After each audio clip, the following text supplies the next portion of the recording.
हमको मिली है आज घड़ियां नसीब से।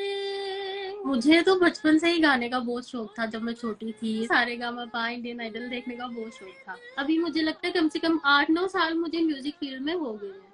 मैंने स्टडी भी इसी में की है, रियाज ये कॉलेज कर करके तो हो जाता है। अपना जो हुनर है, अपना जो टैलेंट है, उसे कभी भी दबाना नहीं चाहिए, उसको आगे लाना चाहिए। पेरेंट्स को भी बच्चों को सपोर्ट करना चाहिए और बच्चों को भी खुल के अपने पेरेंट्स को बताना चाहिए कि हाँ मैं ये करना चाहता हूँ, मेरा इस तरफ रुझाव है।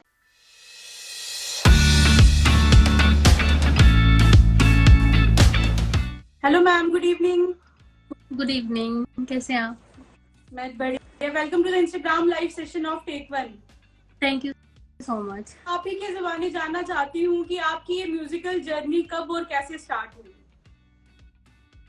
मुझे तो बचपन से ही गाने का बहुत शौक था। जब मैं छोटी थी स्कूल में, जब हमारी केवी में थी मैं, तो हमारी स्पेशल असेंबलीज होती है।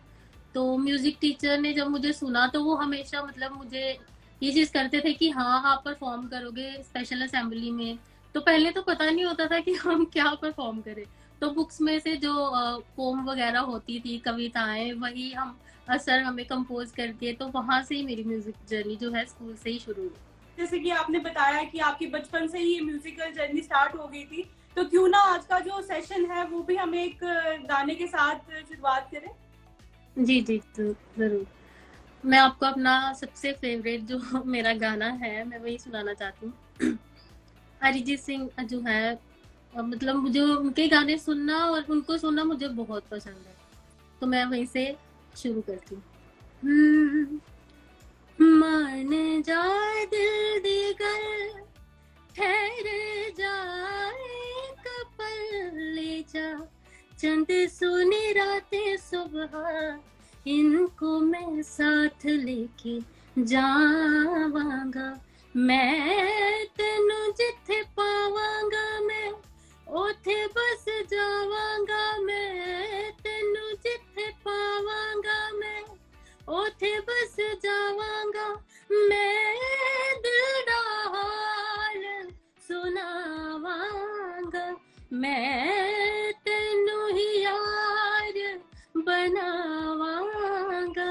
मैं अखियां मिलावांगा, हाय अखियां मिलावांगा। वाज ब्यूटीफुल मैम, आपको भगवान ने बहुत सुरीली आवाज से नवाजा है। तो मैं थैंक इसी यू के सो साथ मच। अपने नेक्स्ट क्वेश्चन पे मूव कर रही हूँ। तो जी, मैम, जैसे कि आपने बताया आपको बचपन से ही गाने का शौक था, एंड आपको उस टाइम पे इंस्पिरेशन कहाँ से मिलती थी, या फिर आप किसी को देखते थे, सिंगर को देखते थे, या आपके घर पे कोई गाता था इसमें इन्वॉल्व था? वो आप शेयर करिए हमारी ऑडियंस के साथ। मैम मेरी फैमिली में सभी मेडिकल लाइन के हैं और म्यूजिक से उनका दूर दूर से कोई रिश्ता नहीं है।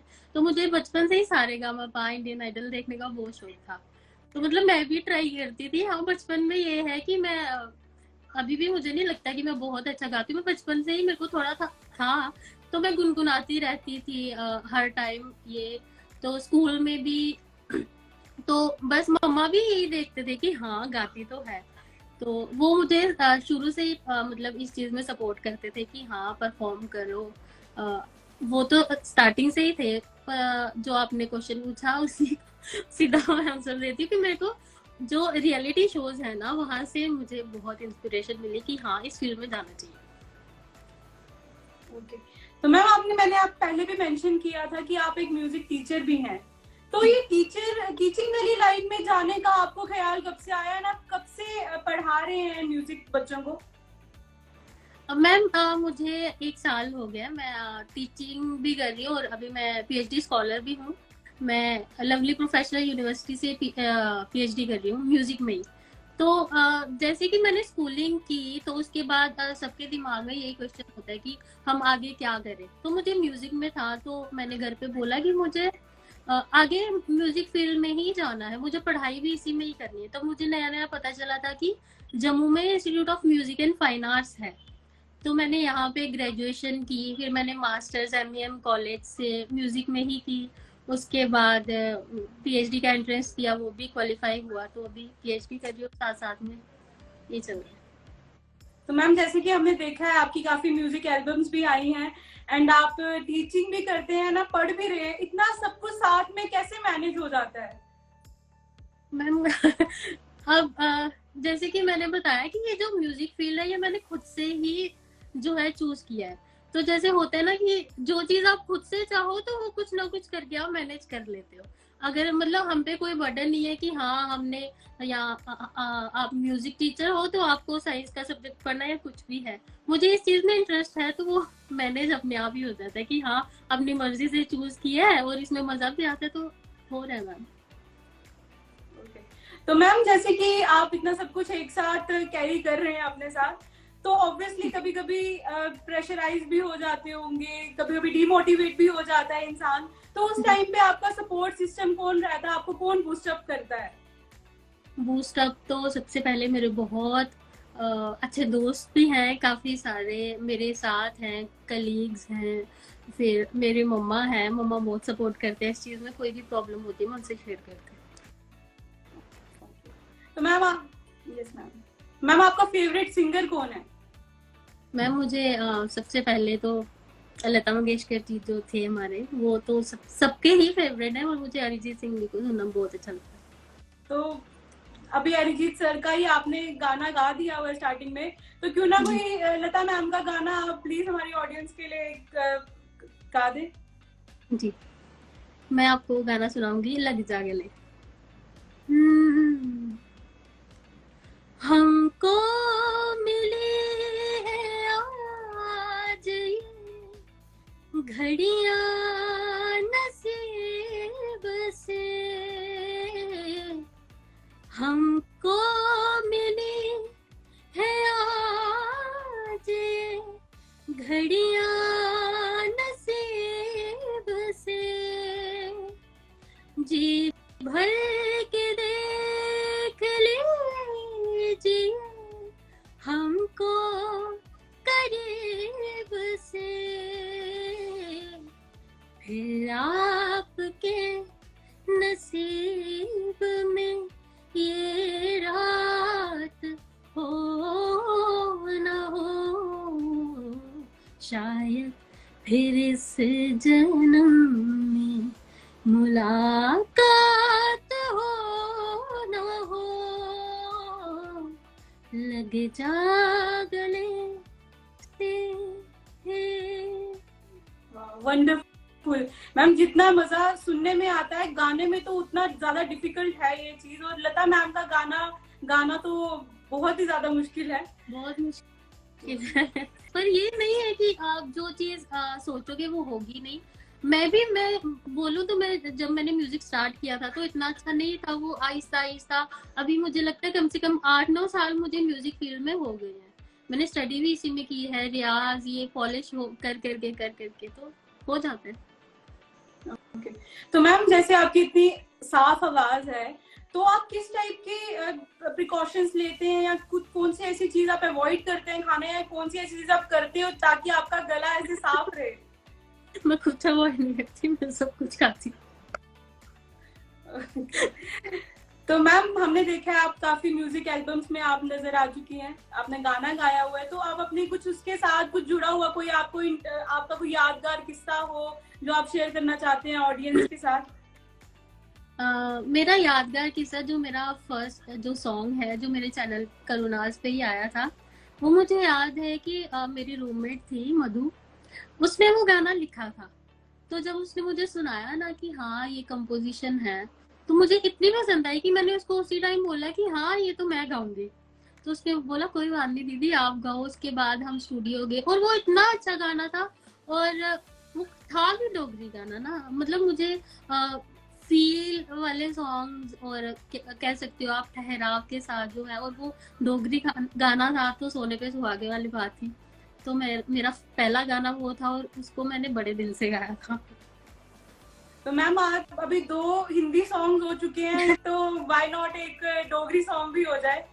जी, तो गाना था गल रे नहीं मेरे बस दी हूं न माने मनाई लिया तो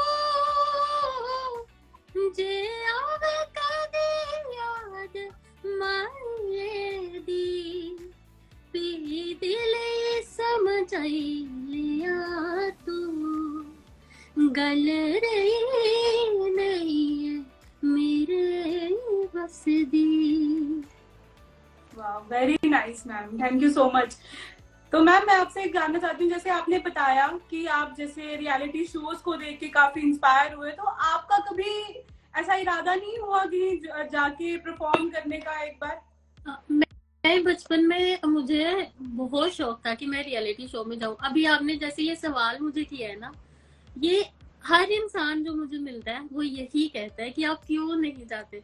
तो बात सिर्फ इतनी सी थी, जब मैंने म्यूजिक की स्टडी करना शुरू किया, जैसे मैंने ग्रेजुएशन और मास्टर्स पीएचडी कर रही हूँ, तो आहिस्ता आहिस्ता ना मतलब परफॉर्मर बनने के का सपना मेरा आहिस्ता आहिस्ता टीचिंग की तरफ कन्वर्ट होता गया कि हाँ अब मेरा एम है कि मुझे टीचिंग की लाइन में ही मतलब प्रोफेसर बनना है, असिस्टेंट प्रोफेसर, या कॉलेज की तरफ मेरा हो गया कि हाँ अब मुझे परफॉर्मर की तरफ से हटके मुझे टीचिंग लाइन में जाना। ऐसा नहीं है कि मैं गाती नहीं हूँ, जहाँ मुझे मौका मिले मैं गाती भी हूँ। जैसे मैं आपके साथ मेरा कांटेक्ट हुआ तो हमने बोला कि हाँ करना है, तो मैंने बोला ठीक है कोई बात नहीं, क्योंकि म्यूजिक जिसे पसंद है ना उसके साथ कनेक्शन अपने आप बन जाता है। तो वो चीज नहीं है कि ना होगी, पर हाँ कि उस तरफ से हटके मेरा जो है कह सकते हो आपकी मैं इस तरफ टर्न होगी कि हाँ मुझे भी टीचिंग में जाना। तो आपके फ्यूचर प्लान्स यही है कि आप आगे टीचिंग की लाइन में ही कंटिन्यू करना चाहते हैं? जी, बट रूट्स तो आपकी सिंगिंग के साथ ही जुड़ी हुई है। और रूट्स सिंगिंग के साथ ही मुझे म्यूजिक टीचर ही बनना है। मतलब मैं चाहती हूँ कि हाँ जो हम गाते भी हैं उसका हमें पता तो हो कि हम गा क्या रहे हैं, उसकी हमें थ्योरी तो पता हो कम से कम। Absolutely ma'am. तो ये बहुत अच्छा लाइव सेशन रहा है। अब जाते जाते हमारी ऑडियंस के लिए अगर आपका कोई मैसेज हो तो? मैं बस यही कहना चाहती हूँ कि हर किसी का अपना एक सपना होता है कि हमें किस फील्ड में जाना है, किस फील्ड में नहीं। कई लोग कंटिन्यू नहीं भी करते, पर अपना जो हुनर है, अपना जो टैलेंट है, उसे कभी भी दबाना नहीं चाहिए, उसको आगे लाना चाहिए। पेरेंट्स को भी बच्चों को सपोर्ट करना चाहिए और बच्चों को भी खुल के अपने पेरेंट्स को बताना चाहिए कि हाँ मैं ये करना चाहता हूँ, मेरा इस तरफ रुझाव है तो मुझे ये करने दो। और ऐसा नहीं है कि पेरेंट्स समझते नहीं है, पेरेंट्स समझते हैं। मैंने जैसे आपको बोला कि मेरी फैमिली पूरी मेडिकल लाइन की है, तो मैं तो उनमें सबसे अलग निकली और उनको अभी मुझ पे इतना प्राउड है। पहले उनको होता था कि हाँ क्या करेगी, क्योंकि लोग अवेयर नहीं है म्यूजिक के लिए ना, इतने अवेयर नहीं है, उनको नहीं पता। तो आहिस्ता आहिस्ता जब अभी मैंने पिछले साल मैंने सेटवी क्वालिफाई की, तो अभी उनका हो गया कि हाँ कुछ कर सकती है, कुछ कर रही है। तो पेरेंट्स सपोर्ट करते हैं तो खुल के बात करनी चाहिए उनसे। आपने बहुत अच्छी बात की है, सपोर्ट पेरेंट्स का हमेशा रहता ही अपने बच्चों के प्रति। तो थैंक यू मैम, आपने हमें अपना टाइम दिया है। एंड हमें देख रहे सारी ऑडियंस को मैं बोलना चाहती हूँ, प्लीज मैम को फॉलो करें। मैम की आवाज बहुत अच्छी है, मैंने भी जब इनको पहली बार सुना था तो आई वाज लाइक सरप्राइज्ड। तो thank you so much ma'am आपका टाइम देने के लिए। Thank you so much. Thank you.